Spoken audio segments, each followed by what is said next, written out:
let's finish up with the ultimate question here, because they've got a unicorn sitting there in Dallas.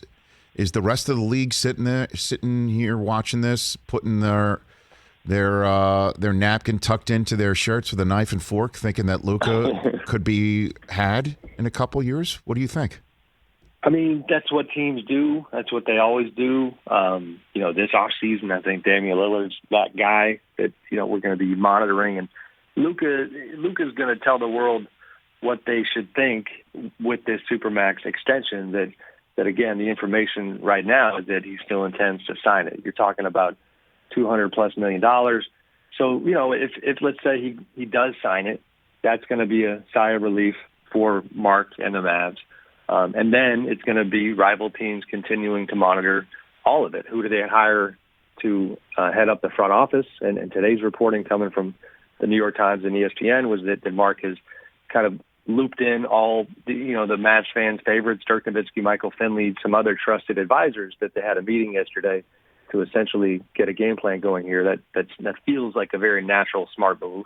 But yeah, teams are going to be watching. And if I was a rival executive, I'd be all over the situation every day of the week, because the bottom line is that Luka continues to tell people around him that this environment has been frustrating to him. And the obvious thing here is that they lost in the first round 2 years in a row when he was pretty transcendent and he was fantastic, and it was certainly not his fault, so to speak.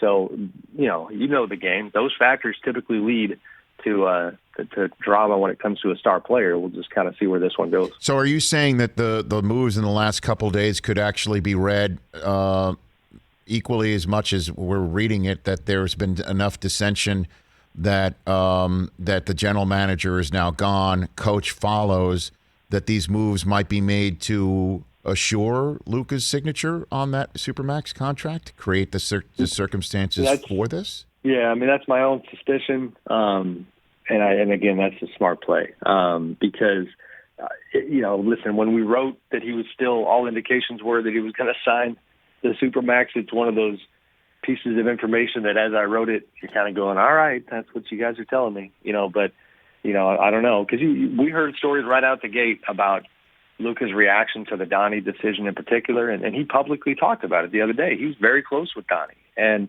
that's who drafted him. If you look at, the Mavs organization that Luka came into versus the one that exists now, if you're a young guy who doesn't want to waste 1 day, 1 week, 1 year of these special basketball years, this is the last thing you want. You don't want instability. You don't want chaos. You want to just be able to go make the most of your talent. So I think for sure everything they do right now is intended to kind of calm Luka's fears. So last question for you, Sam, that I know you don't have the answer to, but I'll ask it anyway. Luka drops in 66 instead of 46 in Game 7. We talking about this right now, do you think? Against the Clippers the other not day? To this degree. I thought Rick was back. That was the intel coming from his camp.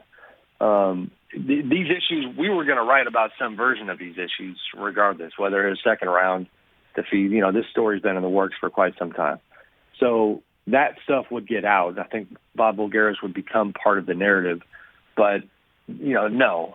Like this, I think Rick, if he gets to the second round, he fosters maybe a little bit more goodwill with Luka, where you have that success. Losing twice in the first round when you were up 2-0, that probably was a tipping point.